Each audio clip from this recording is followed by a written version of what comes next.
Gloria al Señor.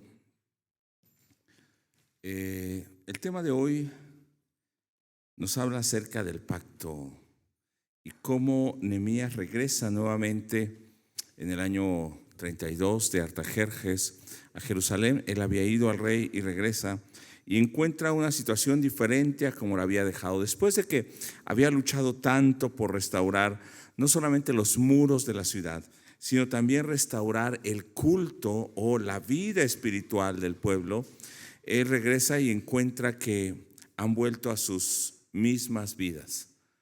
El templo está olvidado, el culto a Dios no se ve, y no se ve porque tal vez ellos tenían el rito, pero no se ve en sus vidas. Y entonces los llama nuevamente a recordar el pacto, recordar la palabra. Yo recuerdo que al menos en Estados Unidos, aquí no, pero en Estados Unidos se hace un juramento cuando están ante un juez y ponen la Biblia, ponen su mano sobre la Biblia y lo que repite o lo que preguntan es: ¿jura decir la verdad, solo la verdad y nada más que la verdad? Y la persona que dice: lo juro, y lo está jurando porque está jurando sobre la palabra de Dios, sobre el cumplimiento a esa palabra. Sin embargo, hoy se ha tomado tan en poco que si una persona no cree en Dios, pero ya solamente por decir juro en el nombre de Dios, van a tomar como verdadero lo que dice. También se ha tomado tan en poco en la iglesia que si uno se dice cristiano, solamente por asistir a una iglesia o por darse el nombre cristiano, creerá que es salvo. Pero hoy vamos a estar viendo cómo ese pueblo debe respetar el pacto, y lo contrario a respetar es irrespetar o no respetar. Respetar es tener en estima, es cumplir, es obedecer, y respetar es que a pesar de que es no tener reverencia, no tener obediencia. Y yo quisiera que hoy respetemos o pongamos la palabra de Dios sobre todas las cosas, porque es Dios mismo hablándonos a través de ella. Y cuando respetamos el pacto, estamos purificando nuestras vidas. Cuando respetamos el pacto, estamos exaltando, santificando el nombre de Dios. Cuando respetamos el pacto, estamos purificando aún lo que hacemos, el ministerio que hacemos. Vamos a orar. Bendito Dios, te pedimos que en esta hora, al abrir tu palabra, estés llenando nuestros corazones, estés trayendo arrepentimiento a nosotros, convicción, vuelvas nuestro corazón a la obediencia, a la entrega total, y podamos tener un nuevo nacimiento. No solamente es repetir una oración, no solamente es asistir a una iglesia, no solamente es conocer o hacer cosas, ya sea dentro de la iglesia o fuera de ella, creyendo que por ello somos salvos, sino que, Señor, seamos nosotros esa misma obra que tú estés haciendo con tu espíritu, con tus manos, con tu palabra, moldeándonos y formándonos a tu voluntad. En el nombre de Jesús, amén. Vamos entonces a Nehemías en el último capítulo, y lo primero que podemos encontrar en Nehemías, en el capítulo 13, es que mientras Esdras y Nehemías y los levitas estaban leyendo la palabra de Dios, descubrieron que ellos habían desobedecido a Dios. Y dentro de eso que descubrieron, también vieron que ellos debían apartarse de todos los pueblos paganos, no porque fuera una pureza racial o que ellos fueran racistas, sino porque hablaba de la pureza del culto a Dios. Y el pueblo debía evitar entonces unirse a esos pueblos, y cuando llegara a la tierra no tendría que hacerlo.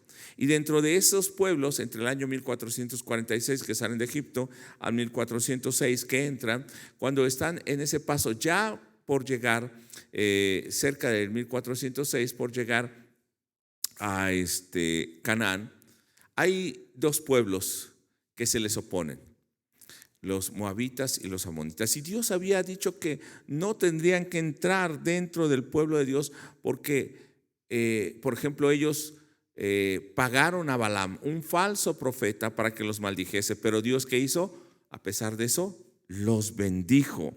Y entonces este pueblo tenía que estar apartado de esas naciones y no debían dejar entrar a esos pueblos que habían sido enemigos y que se habían opuesto a Dios. Vamos al capítulo 13, verso 1. Voy a estar leyendo en la Biblia de las Américas lo que es Nehemías 13. Verso 1, aquel día leyeron del libro de Moisés a oídos del pueblo y se encontró escrito en él que los amonitas y los moabitas no debían entrar jamás en la asamblea de Dios, porque traían costumbres, porque traían un culto diferente. De hecho eran descendientes ¿de quién? ¿Alguien se acuerda de quién eran descendientes? De dos hijas incestuosas de Lot. Y traían esta costumbre. De hecho, Balaam con eso convenció para que contaminaran al pueblo en su camino, y vino muerte sobre ellos. Y aunque el pueblo, al leer la palabra de Dios, cuando están leyendo, adora a Dios, dice que en el verso 3, que cuando oyeron la ley, ¿qué hicieron? Excluyeron de Israel a todo extranjero. Sí obedecieron al principio. Y el pueblo había adorado a Dios, habían llorado tal vez en la presencia de Dios, habían confesado sus pecados. A veces parece que eso pasa en nuestras vidas. Esdras lo repite también, Esdras 9. Recuerda que cuando oían la palabra de Dios, ¿qué hacían? Lloraban. Hay un arrepentimiento genuino, pero parece que ese arrepentimiento no fue en todos y no duró todo el tiempo. Por eso el tema de hoy es respetando, que más que respetaré, para mí es permanecer, ese respeto que permanece, que nos mantengamos en la palabra. Y habían obedecido la palabra de Dios desde los líderes y todo el pueblo. Habían hecho un pacto en el capítulo 10, firmado, que respetarían esa palabra. Pero ahora desde los líderes han empezado a emparentar con las naciones paganas. Si ellos hacían esto, ¿qué esperamos de todo el pueblo? Si los líderes hacían esto. En el capítulo 13 es un capítulo triste por la reacción del pueblo, pero al mismo tiempo de esperanza, porque cuando está este líder, Nehemías, se llama al arrepentimiento, se mantiene ese pueblo o vuelve ese pueblo a la obediencia. Entonces es necesario, ahora no estemos esperando que el pastor haga eso, lo tenemos que hacer, pero que cada uno de nosotros esté consciente de eso, en nuestras casas, en nuestra vida personal. Decía Deuteronomio 23, 3 y 6, precisamente dándoles este mandamiento, le dice al pueblo, desde antes que entren a la tierra: no entrará amonita ni moabita en la congregación de Jehová, ni hasta la 10ª generación de ellos. No entrarán en la congregación de Jehová para siempre. Aunque decía hasta la 10ª generación, realmente lo que estaba diciendo es: no van a entrar nunca. Verso 6, no procurarás la paz de ellos, ni su bien en todos los días para siempre. Cuando dice no procurar la paz, es no tendrás acuerdos con ellos, porque entonces vas a empezar a vivir y a copiar y a hacer las mismas cosas que hacen ellos. No vas a empezar a asimilar la forma de vida que ellos tienen. Pero parece que en el capítulo 13 vemos un descuido total del pueblo cuando Nehemías se va. Cuando el gato no está en casa, ¿qué dice el dicho? Los ratones hacen fiesta, ¿no?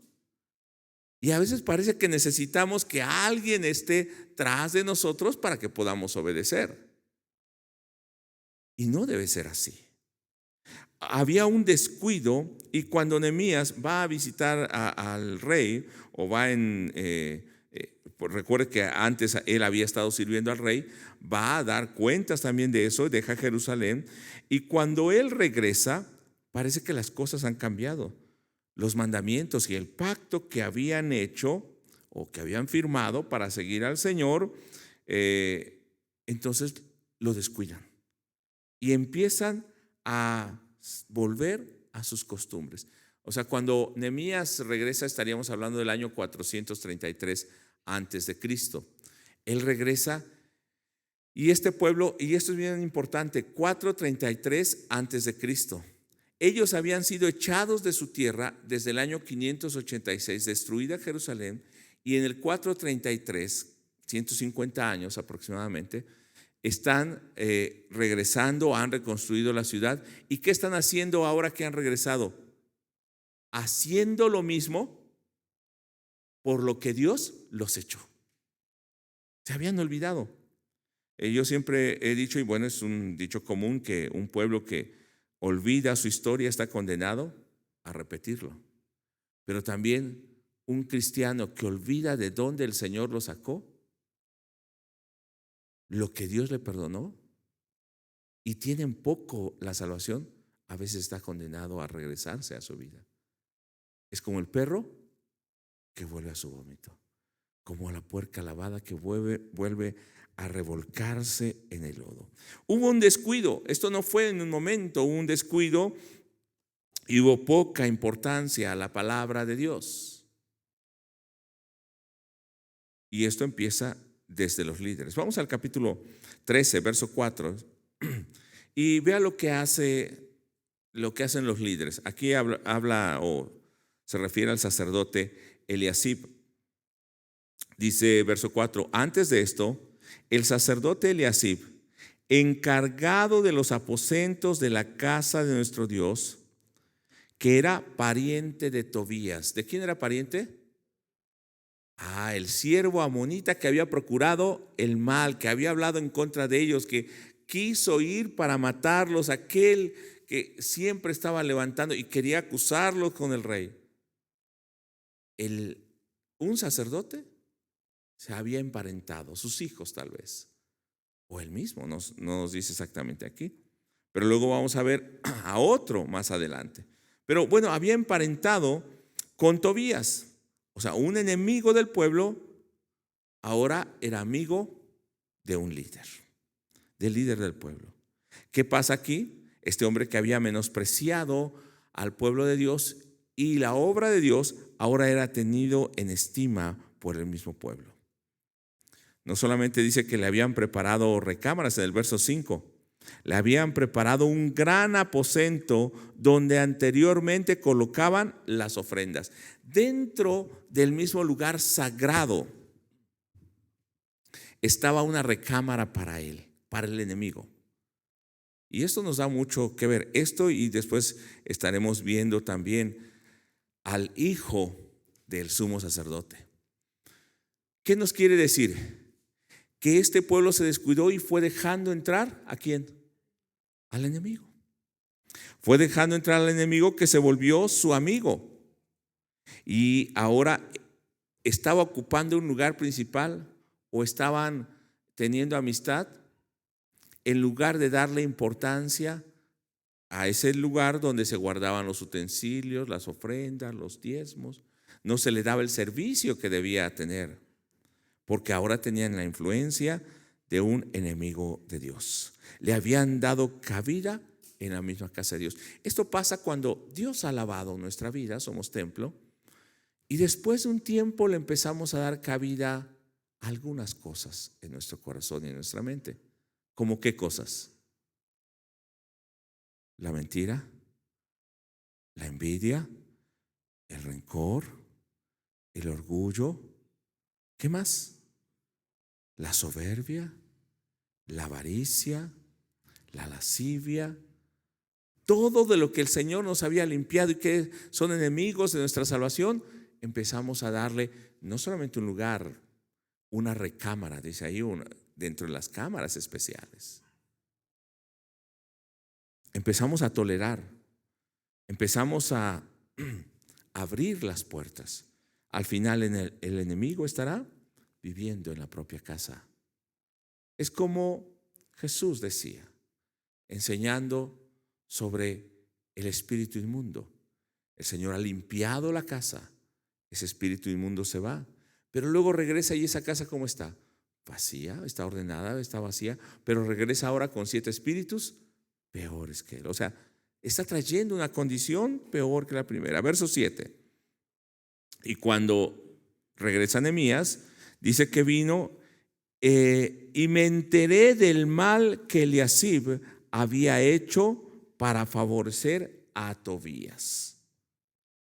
Era por quedar bien, por no verse mal, por no ser rechazado, al prestarle un aposento en los atrios de la casa de Dios.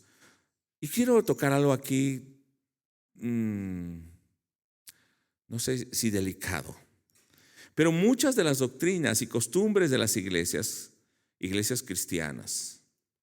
No hablemos de las sectas porque ya sabemos que están torcidas, pero las iglesias cristianas, esas enseñanzas o sana doctrina va cambiando por tolerar el pecado. En ocasiones, el pecado del hijo, el pecado del nieto, el pecado de la esposa, su propio pecado, el pecado de los líderes. Grandes hombres de Dios, he escuchado declaraciones últimamente también de algunos que fueron grandes predicadores y que casi al final de sus días empezaron a aceptar las filosofías e ideologías del mundo. ¿Por qué? Porque uno de sus hijos o sus nietos no era aceptado por su pecado. Entonces, ¿qué hicieron? Se hicieron tolerantes al pecado. Empezaron a aceptar todo eso. Los hijos tienen amor por el mundo, son atraídos por el mundo, pero no quieren que se vayan al mundo. Entonces, ¿qué hacen? Empiezan a traer al mundo a la iglesia. Es terrible, ¿no? ¿Y cuántas cosas hay así? La iglesia empieza a tolerar el pecado. La iglesia empieza a tolerar y cambia la Biblia por conservar su poder, su permanencia ahora con las ideologías de género. Grupos enteros se están abriendo a esto por permanecer, por no ser rechazados. ¿Dónde está el enemigo? Durmiendo en la misma casa, en lo que debe ser la casa de Dios. ¿Cuánto cuidado debemos tener? Porque es un descuido en la vida y esto va entrando poco a poco. Es como el sapo o la rana. Si lo echa al agua caliente, al agua hirviendo, va a saltar. Pero si usted lo echa al agua fría y va calentando poco a poco esa agua, llega un momento que ni cuenta se da y explota. Así es el pecado. Así es la tolerancia. Cuando lo vemos nos escandalizamos, pero cuando le abrimos una pequeña, ¿cómo se llama esto? Puerta, es como las zorras que va entrando y poco a poco van destruyendo todo. Es como los plantíos, las plantaciones. En ocasiones usted puede ver una plantación bonita, pero cuando hay roedores, a veces no se ven. Y por abajo fueron comiendo las raíces y todo. Y llega un momento en que esa plantación se muere. Debe haber cuidado en nosotros de cómo está nuestra vida. Ahora, si ellos no podían cuidar su vida, ¿cómo cuidarían la vida del pueblo? Por eso es muy importante, no es que seamos egoístas ni individualistas, pero es muy importante que cada uno de nosotros tome conciencia de esto. Porque le aseguro que este sacerdote podía ver el pecado de los demás, pero en ocasiones no podía ver su pecado. Es importante que nosotros vayamos a la palabra de Dios y nos veamos, para que no estemos cambiando la palabra, no estemos cambiando la doctrina, no estemos cambiando el mandamiento de Dios. Pero ¿qué hace Nehemías? Y vamos a ver este proceso. Va a descubrir algo, va a tener una acción, va a hablar en un verbo activo, o sea, qué es lo que está haciendo y luego también qué acción va a tomar Nehemías. Verso 8. Esto me desagradó mucho, por lo cual arrojé todos los muebles de la casa de Tobías fuera del aposento. O sea, esto no se puede tolerar y lo eché totalmente fuera. Verso 9. Entonces ordené que limpiaran los aposentos y puse de nuevo allí los utensilios de la casa de Dios con las ofrendas de cereales y de incienso. O sea, restituye el servicio, restituye el uso santo que se le debía dar a esas cámaras del templo. Y en ocasiones el templo se ha convertido más que en un templo. Yo he visto iglesias y bueno, entiendo por la transmisión y todo eso que se necesita luz, que se necesita audio, pero en ocasiones yo entré a una iglesia que más bien parecía, bueno, no he ido a ningún antro, yo no he ido a antros, pero bueno, en una película se puede ver que son oscuros, ¿no? Y con luces, y más bien parecía una disco, bueno, los de mi tiempo, ¿verdad? Ya. Tampoco fui a las discos, pero bueno, un antro o una disco, más que un templo, más que un lugar para reunirse a estudiar la palabra de Dios. Hermano, debemos de devolver el uso, la santidad, la reverencia a ese, no al lugar, a ese espacio donde estamos reunidos para adorar a Dios.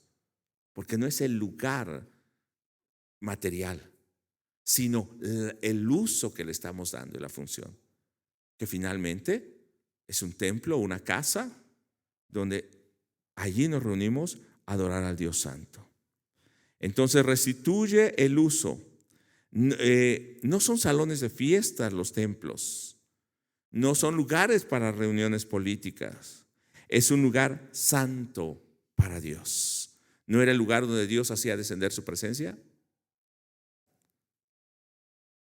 El respetar el pacto es respetar a Dios. El tener reverencia al pacto es tener reverencia a Dios. El tener reverencia a la palabra es vivir esa vida en obediencia a ella. Había un descuido de los sacerdotes, de los levitas. Y aquí yo no sé si darle la razón o no, pero hasta cierto punto tienen razón. Verso 10. También descubrí que la porción de los levitas no se les había dado, o sea, no les daban para comer. Por lo que los levitas y los cantores que hacían el servicio se habían ido cada uno a su campo. ¿Está bien o está mal? ¿De quién estaba mal? ¿De los levitas que se van y no sirven? ¿O del pueblo que no se hacía responsable de la manutención de esos levitas? Se habían vuelto a sus trabajos seculares, habían dejado el trabajo espiritual. Y yo lo quiero decir de esta manera, es un trabajo espiritual, un servicio, porque a veces decimos, es que se fueron a trabajar, entonces ¿qué? ¿No trabajaban? Claro que sí trabajaban, servían al pueblo. De hecho, aquí eran cantores. Por ejemplo, bueno, ahí está mi hijo Joel. Para ser músico tienen que estudiar, a veces no 4 años como nosotros que estudiamos una carrera universitaria, a veces tienen que estudiar 5, 6, 7 o 10 años, más que nosotros. Y decimos, es que eso no tiene un valor. Sí tiene un valor. Estudian, se dedican, tienen que practicar. El maestro o el pastor no tiene que leer, no tiene que estudiar, no tiene que prepararse. Sí. Y también tiene que comer. Bueno, regresando a esto. En el verso 10 decía, en Deuteronomio 12, 19, apoyando esto, decía que no se debía descuidar a los levitas en todo el tiempo. Y aquí habían habido 2 descuidos. Uno, la responsabilidad del pueblo, porque nos va a decir los siguientes versículos que no habían dado los diezmos y las ofrendas y bueno, todo eso. Y a veces decimos, es que no es necesario dar el diezmo. No, hermano, de hecho la Biblia ahora en el Nuevo Testamento no nos obliga a dar el diezmo de ninguna manera. Dice que debemos ofrendar, pero el diezmo era la obligación o lo legal que la ley demandaba. ¿Y la ofrenda qué es? La gratitud del corazón, ¿cierto o no? ¿Qué es mayor, el diezmo, la obligación o la gratitud? Debía ser la gratitud. No estoy comparando ni diciendo tiene que dar más de esto, no. Sin embargo, no, o sea, como no había los recursos para el ministerio, estos se tuvieron que ir a trabajar. Y podemos acusar entonces que había habido un descuido de los levitas porque habían descuidado el llamado, pero realmente o se morían o servían, ¿no? Nehemías entonces pone a cargo de repartir la porción, llama a levitas y pone a cargo de repartir la porción a servidores dignos, que fueran buenos administradores. Verso 11. Por tanto, reprendí a los oficiales y dije, ¿por qué está la casa de Dios abandonada? Entonces reuní a los levitas y los establecí en sus puestos, o sea, los volvió a traer. Entonces todo Judá trajo el diezmo del cereal, del mosto y del aceite a los almacenes. Verso 13, y puse al frente de los almacenes al sacerdote Selemías, al escriba Sadoc y a Pedaías, uno de los levitas. Además de esto estaban Hanán, hijo de Zacur, hijo de Matanías, porque se les consideraba, lea conmigo, dignos de confianza, y su responsabilidad era repartir las raciones a sus parientes. Hay responsabilidad del pueblo y hay responsabilidad del que sirve. Para que haya un culto, para que haya un servicio, y no estoy hablando como si fuese un trabajo, pero finalmente, ¿cuándo trabajan los levitas o los sacerdotes? ¿Cuándo trabajaban? El día de reposo, cuando los demás iban de fiesta y de gozo. ¿Qué hacían ellos? Trabajar. Entonces, Nehemías toma el cuidado y restituye el servicio levítico, porque ese servicio que implicaba que el pueblo vendría a adorar a Dios. Si no se restauraba esto, no habría personas que enseñaran la palabra de Dios, que dirigieran al pueblo en alabanza a Dios, que los motivaran a estar en la presencia de Dios, que recibieran los holocaustos para el Señor. Pero también hay un punto bien importante, que es el descuido del día de reposo en el libro de Nehemías.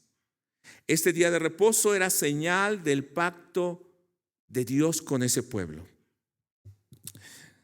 ¿Qué estaban haciendo ellos? Trabajaban el día de reposo. O sea, no apartaban un tiempo para regocijarse y santificarlo en comunión con Dios. Nosotros trabajamos, pero dedicamos el tiempo para venir a la casa de Dios y estar en comunión con el Señor y con nuestros hermanos. En ocasiones podemos tomar tiempo para ir a jugar esto, para hacer aquello, para hacer otra actividad, pero no tomamos el tiempo, no nos dedicamos para honrar al Señor. Y bueno, para los que estamos aquí, los que están lejos, es bien importante que nos demos tiempo, que seamos responsables en venir a la casa de Dios. Miércoles, viernes, domingo, estar puntuales. Si llegamos tarde a un compromiso con el presidente, a la Cámara de Diputados, a un juez, vamos apurados porque como si algo nos fuese a pasar, aún a la escuela, ¿no? Al trabajo.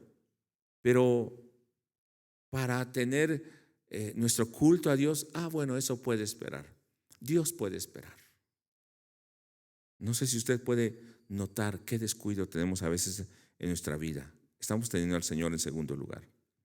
Dice Éxodo 31, verso 13 al 16, cuando ellos apenas han salido de Egipto, están en el desierto, el Señor les ha dado las leyes y les dice en el verso 13 del capítulo 31, tú hablarás a los hijos de Israel diciendo, en verdad vosotros guardaréis mis días de reposo, porque es señal entre mí y vosotros por vuestras generaciones.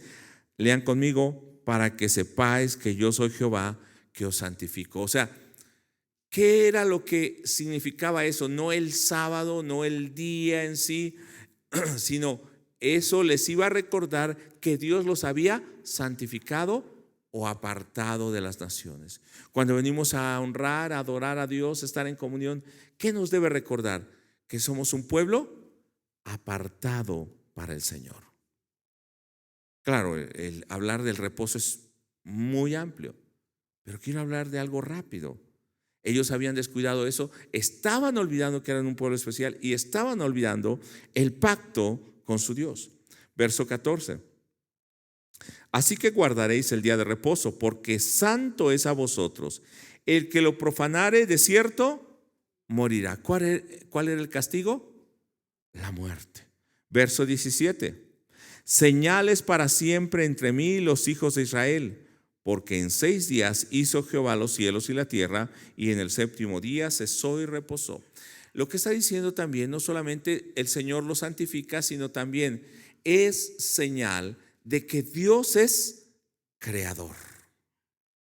Ese Dios creador que creó los cielos y la tierra ofrece un reposo y se los ofrece a ustedes cuando los aparta de todas las naciones para hacerlos santos.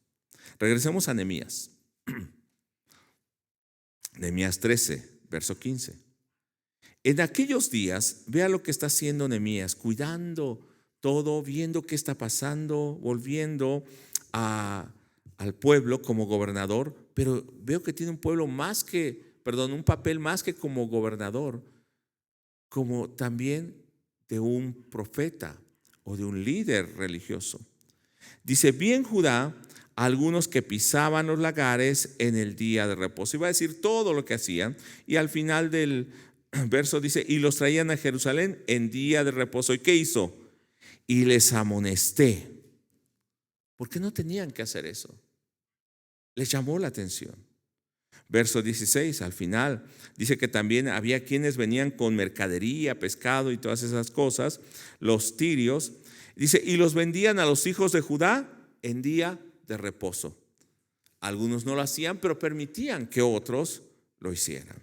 El día de reposo, entonces, para los judíos, sobre todo aquellos que habían estado en el exilio, debía ser una señal también para ellos como identidad, algo importante. Era símbolo, como vimos, de ese pacto de Dios, pero era símbolo también de una identidad nacional.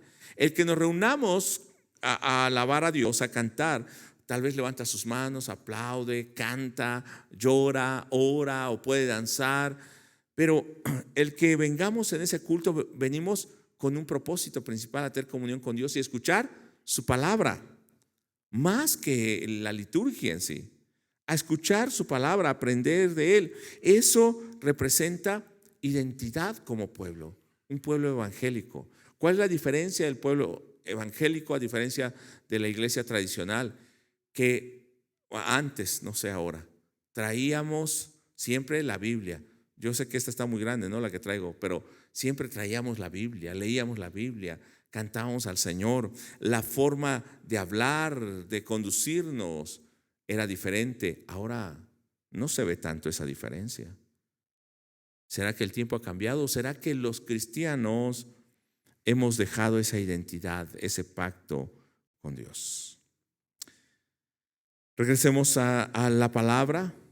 No solamente estaban olvidando eso y necesitaban ser amonestados, sino que aparte del pacto y la identidad, el día de reposo hablaba de la dependencia y adoración a Dios. La dependencia, como en Éxodo 16, no tenían alimento, pero ¿qué hizo Dios? Les dio maná y los alimentó todo el tiempo. Y les dijo, y cuando lleguen allá también les voy a dar alimento. Y también de adoración a Dios, porque ese día lo dedicaban ¿para qué? Para ir y adorar al Señor, aprender de Él. Fuese después en el Nuevo Testamento o después del exilio en las sinagogas o antes en el templo. Hermano, esto significa reposo. Sabemos que hoy no es el día. Jesús es nuestro reposo, la salvación es nuestro reposo. Pero hermano, hemos descuidado esa identidad, esa comunión con Dios, ese pacto con Dios, nuestra vida de adoración. Espero que, hay un dicho, dice que si ves las barbas de tu vecino, ¿cómo? Cortar, pon las tuyas a remojar. Yo creo que me voy a quitar las barbas. No sea que vaya a haber un Nehemías aquí y me venga a jalar las barbas. Así como le hizo Nehemías, ¿verdad? O Esdras al pueblo. Mire, Nehemías 13, verso 17.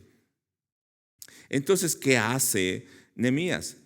Entonces reprendí a los nobles de Judá y les dije, ¿qué acción tan mala es esta que cometéis profanando el día de reposo? No es el día como tal, era todo lo que implicaba eso, el pacto. Porque el Sabbat en Asia es diferente al Sabbat en América, ¿no? O en África, porque tenemos otro horario.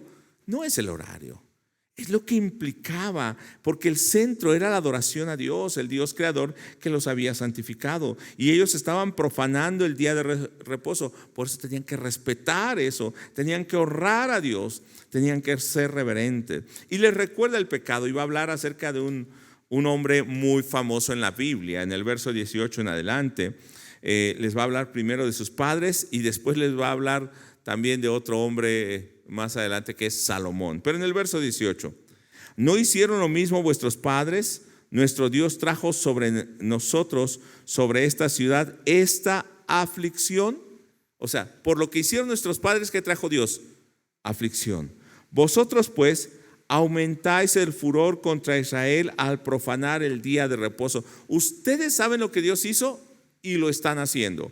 ¿Están esperando que Dios haga lo mismo? Es una pregunta retórica. Más bien, ustedes están provocando la ira de Dios. Con su pecado, eso es lo que están haciendo. Mire, Jeremías 17, 21 al 27, esto es, Jeremías profetizó, como les dije, hasta el 586, más o menos del 622 hasta esa fecha, les estuvo hablando que volvieran a Dios. Pero en Jeremías 17, verso 21 al 27, voy a leer algunos versos o algunas partes y vaya siguiéndome. Dice verso 21, Jeremías les está advirtiendo, así dice Jehová: guardaos por vuestra vida de llevar carga en el día de reposo y de meterla por sus puertas, las puertas de Jerusalén. Ni saquéis carga de vuestras casas en el día de reposo, ni hagáis trabajo alguno, sino, lean conmigo, santificad el día de reposo como mandé a vuestros padres. Dios había dicho esto. Me están santificando a mí. Verso 23. Pero ellos no oyeron, ni inclinaron su oído, sino endurecieron su cerviz para no oír ni recibir corrección. Cuando no obedecemos, ¿qué estamos diciendo? No, más bien, cuando a pesar de oír, lo pasamos por alto, es como si no oímos, como si endurecemos nuestro corazón, nos hacemos rebeldes y no queremos ser corregidos. Verso 24. No obstante, si vosotros me obedeciereis, dice Jehová, no metiendo carga por las puertas de la ciudad, en aquel día, verso 25, entrarán por las puertas de esta ciudad en carros y en caballos los reyes, los príncipes que se sientan sobre el trono de David. O sea, habrá reyes, habrá paz. Final del verso. Y esta ciudad será habitada para siempre, no serán echados. Está hablando Jeremías antes de que sean exiliados. Pero ¿qué dice? No oyeron sus padres. ¿Ustedes van a oír? Sería la pregunta. Verso 27. Pero si no me oyereis para santificar el día de reposo, vea lo que dice al final: yo haré descender fuego en sus puertas y consumiré los palacios de Jerusalén y no se apagará. ¿Y cómo encontró Nehemías la ciudad? Las puertas quemadas, las murallas destruidas, las casas destruidas. O sea, esto Dios lo había cumplido. Ellos tenían que recordar eso y decir: no repitamos lo mismo.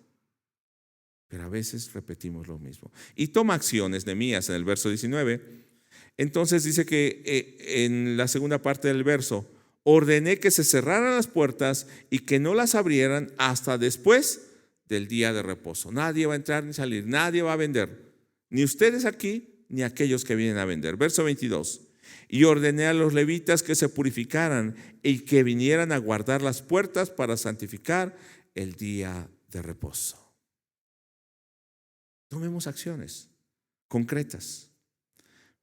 Ahora, hemos visto que han dejado y respetado el pacto, que han olvidado su compromiso, y eso los va llevando de poco a poco. El segundo caso, vimos primero lo de los padres, ahora vamos a ver lo de Salomón. Cómo eso que vamos dejando entrar va contaminando nuestra vida y trae destrucción y castigo. Verso 23. Vi también que aquellos días a los judíos que se habían casado con mujeres asdotitas, amonitas y moabitas.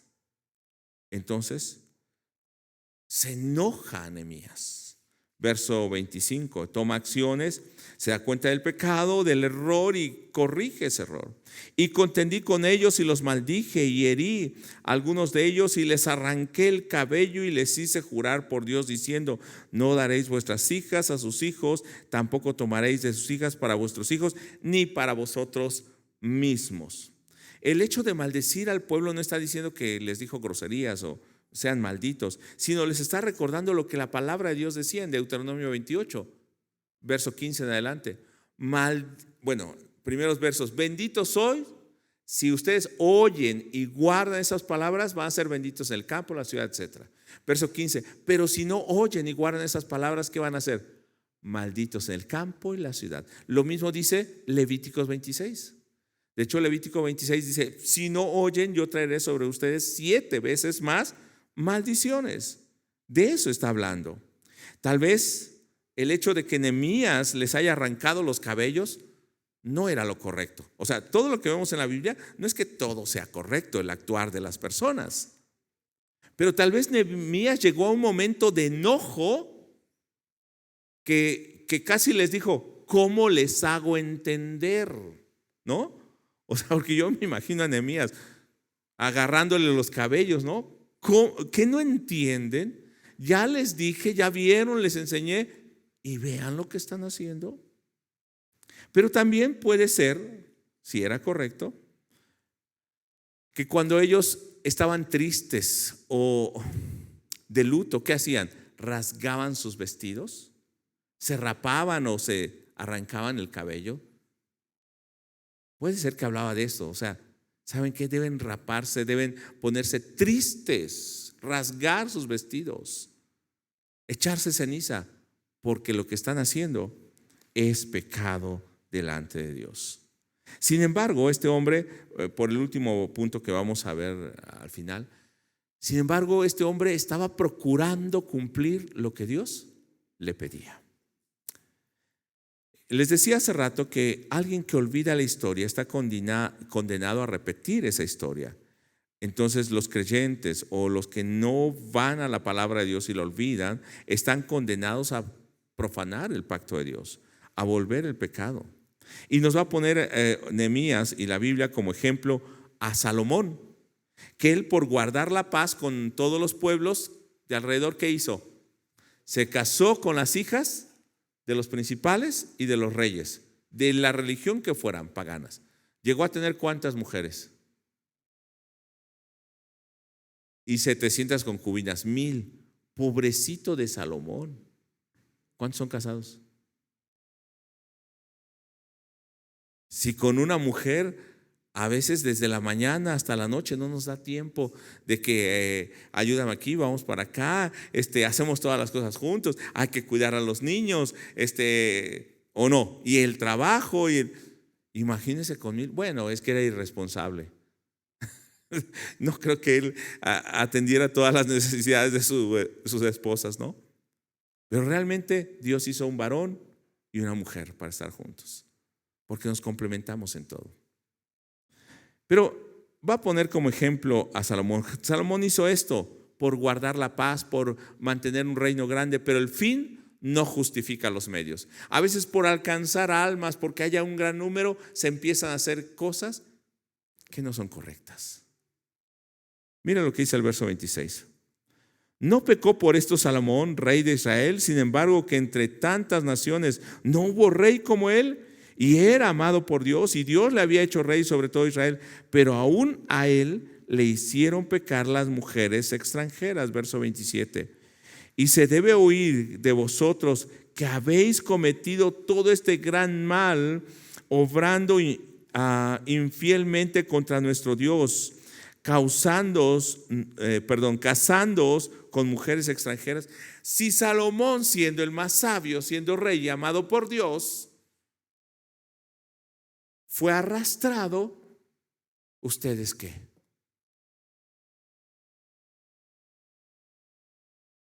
Nos creemos más sabios. Hermano, los ejemplos que hay en la Biblia de estos hombres no es porque sean perfectos y por eso están ahí. Nos muestran a esos hombres con sus errores. a Moisés, a Abraham, a David, a Salomón, pero no para hacer lo que ellos hicieron malo, sino para ver cómo Dios obró en ellos y para hacer lo que ellos hicieron buscando a Dios.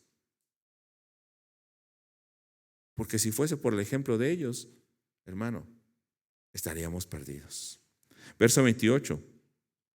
Vea cómo estaban. Les está poniendo el ejemplo y luego les dice, mire, aún uno de los hijos de Joiada, hijo del sumo sacerdote Eliasib, era yerno de Sanbalat horonita, y lo eché de mi lado. Cuando hablo de eché de mi lado, lo eché del pueblo. Y la historia misma narra, Josefo, aunque lo pone diferente, ¿no?, en la fecha, Josefo narra que este Sanbalat construyó un templo para su yerno.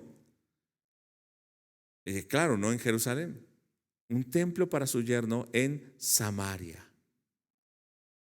¿Por qué? Porque lo habían echado por haberse casado con mujer extraña. Dice el verso 29, acuérdate de ellos, Dios mío, porque han profanado el sacerdocio y el pacto del sacerdocio y de los levitas. Hermano, hemos sido llamados, hemos entrado en un nuevo pacto. No estemos profanando ese pacto, no estemos siendo irrespetuosos con Dios e irrespetuosos con ese pacto que el Señor nos ha dado. El servicio sacerdotal y levítico era lo más santo. Ellos debían ser celosos, los primeros en cuidar la pureza del pueblo. Mire lo que dice Números 25:10. Entonces Jehová habló a Moisés diciendo, Fines, hijo de Eleazar, hijo del sacerdote Aarón, ha hecho apartar mi furor de los hijos de Israel, llevando del celo entre ellos, por lo cual yo no he consumido en mi celo a los hijos de Israel.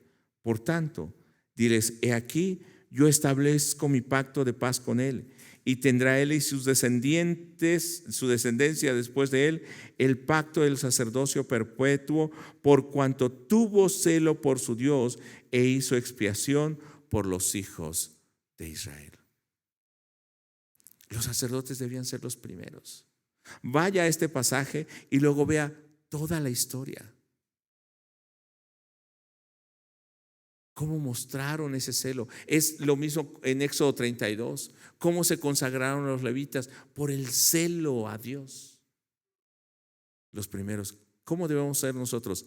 Celosos del Señor. Y no hablo de ese celo enfermizo o religioso, sino ese celo por vivir en obediencia al Señor. Verso 30 en la Biblia de las Américas. Dice Nehemías, así los purifiqué de todos los extranjeros, designé oficios para los sacerdotes, levitas, cada uno en su ministerio. Entonces, ¿qué hizo? Los purificó. Esto es el respeto al pacto. Esto es el amor a Dios. Esto es respetar el mandamiento, el llamado de Dios. Esa purificación fue apartarlos de matrimonios mixtos, que guardaran el día de reposo, que cumplieran su responsabilidad con las ofrendas, con los levitas, que cumplieran su servicio para el que Dios los había llamado. Y con esto, hermano, tenemos que preguntarnos si nosotros estamos actuando de esta manera, como Nehemías, siendo celosos, o como estos líderes o como el pueblo, no respetando el llamado que hemos tenido. Finalmente, cuando Nehemías está haciendo todo esto, recuerde que él no es perfecto, es movido por el amor de Dios, él conoce la palabra de Dios, está procurando hacer todo lo que Dios le manda. Pero dice el verso 14, voy a leer 3 versos. Verso 14, acuérdate de mí por esto, Dios mío, y no borres las obras de misericordia que he hecho por causa de mi Dios y por sus servicios. No lo estoy haciendo por mí, no es porque sea alguien que quiere imponer una ley, es porque quiero servirte, es por respeto a la casa de Dios, es porque te amo y Señor, muéstrame tu misericordia. No sea que yo esté haciendo algo incorrecto, no sea que esté siendo movido por mi corazón o mi pensamiento. Verso 22 en la segunda parte, vea cada vez que llama o que corrige, siempre hace esta oración. 3 veces, de hecho, lo menciona en el capítulo. Verso 22 en la segunda parte. Por esto también acuérdate de mí, Dios mío, y ten piedad de mí conforme a la grandeza de tu misericordia. O sea, no permitas que aún, como decía Pablo, yo siendo heraldo vaya a ser reprobado, que imponiendo esto yo mismo no esté viviendo en esa obediencia. Y al final en el en el verso 31 al final, vean las últimas palabras que dice Nehemías: acuérdate de mí, Dios mío, para bien. O sea, no sea que yo esté haciendo algo mal.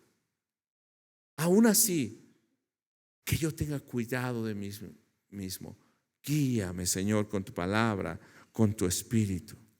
Nehemías representa finalmente la vida de un hombre que tiene todo, pero lo deja todo por cumplir el llamado de Dios. Se preocupó por su pueblo que sufría, un hombre que tenía una intimidad con Dios, que se encarga de toda una reconstrucción a pesar de todos los impedimentos y las dificultades.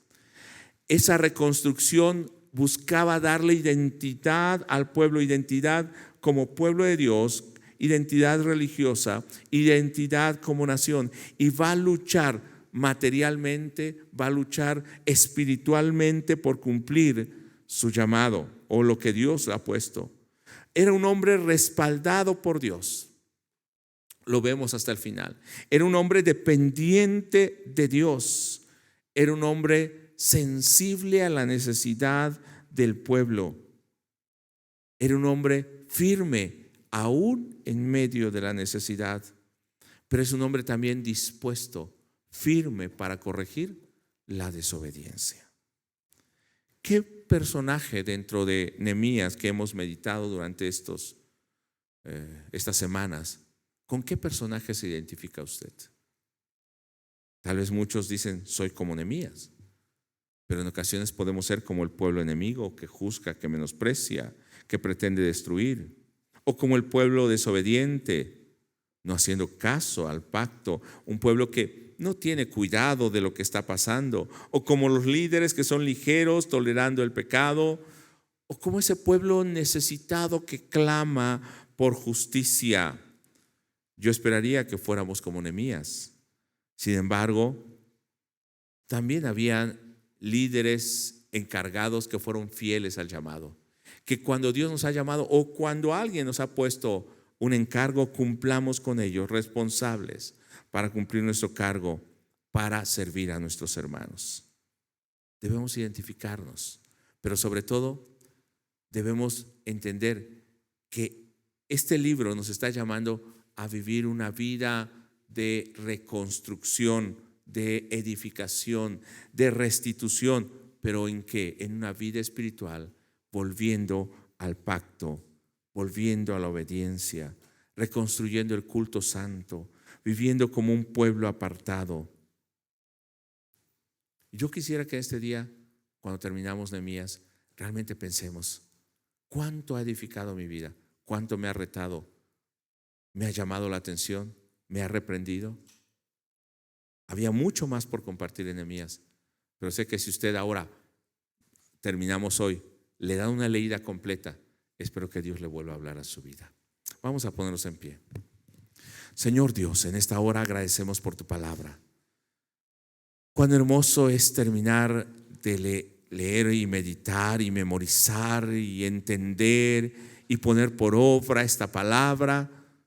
El libro de Nehemías en el Antiguo Testamento sigue siendo vivo y eficaz, porque vemos en el Nuevo Testamento también cómo esos hombres seguían luchando, los apóstoles, los discípulos, los creyentes, por vivir una palabra en obediencia, por vivir una vida de testimonio, por vivir una vida en dependencia, por no alejarse de ti. Y cada momento, así como Nehemías al final, ora para que no esté haciendo algo que sea incorrecto, sino que por tus muchas misericordias tú le guíes, le guardes, le mantengas y sepas que es por amor a ti que lo está haciendo. Queremos guardar ese pacto, respetar ese llamado. Padre, toma nuestras vidas como iglesia y estamos delante de ti y te exaltamos en el nombre de Jesús. Amén. Tome su lugar, hermano.